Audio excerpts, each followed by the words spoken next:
పదవులకే వన్న తీసుకొచ్చిన గొప్ప నాయకుడు కొణిజేటి రోసయ్య అన్నారు మాజీ మంత్రి తలసాని శ్రీనివాస్ యాదవ్.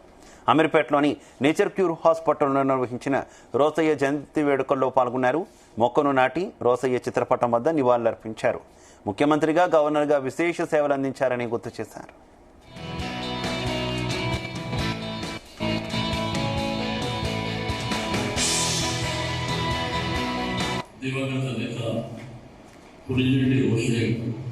కొణిజేటి రోషయ్య గారిని చూస్తే తెలుగుతనం ఉట్టిపడేటువంటి నాయకుడు.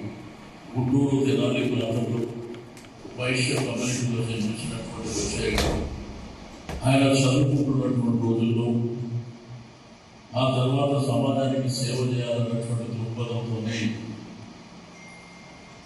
శాసన మండలి సభ్యుడిగా ఎన్నికైన తర్వాత ఆయన తిరిగి మరి వెనక్కి వెళ్ళినటువంటి సందర్భాలు లేవు.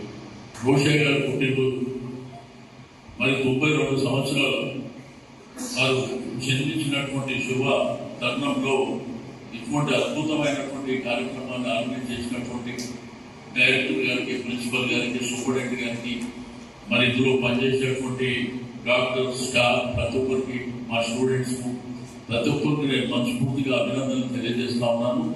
రోషయ్య గారు అనేది ఒక చరిత్ర. తప్పకుండా ఈ తరం వాళ్ళు కూడా రోషయ్య గారి గురించి తెలుసుకోవాల్సినటువంటి అవసరం ఉంది.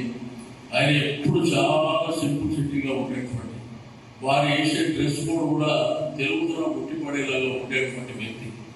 ఆయన పదవులు అవంతటా వచ్చినాయి. ఆయన ఏ రోజు ముఖ్యమంత్రి కావాలని కోరుకోలే, ఏ రోజు గవర్నర్ కావాలని కోరుకోలే, ఏ రోజు నేను మంత్రిగా అయినా కూడా ఆయన కలలో కూడా ఊహించలేదు. అవన్నీ వారిని వెతుక్కుంటూ వచ్చినాయి. అంటే వారికి ఉన్నటువంటి టాలెంట్ కావచ్చు, ఆయన చేసేటువంటి సర్వీస్ దృష్టిలో ఉంచుకుంటూ వచ్చినాయని చెప్పి నేను ఈ సందర్భంగా తెలియజేస్తూ, మీ అందరికీ మరొకసారి మనస్ఫూర్తిగా అభినందనలు తెలియజేస్తూ, తప్పకుండా భగవంతుడు రోషయ్య గారి కుటుంబాన్ని అన్ని విధాలుగా చూడాలని, తప్పకుండా వారు రోషయ్య గారు పైన ఉన్నప్పటికీ ఇటువంటి మంచి కార్యక్రమాలను తిలకిస్తారని చెప్పి నేను ఆశిస్తూ సెలవు.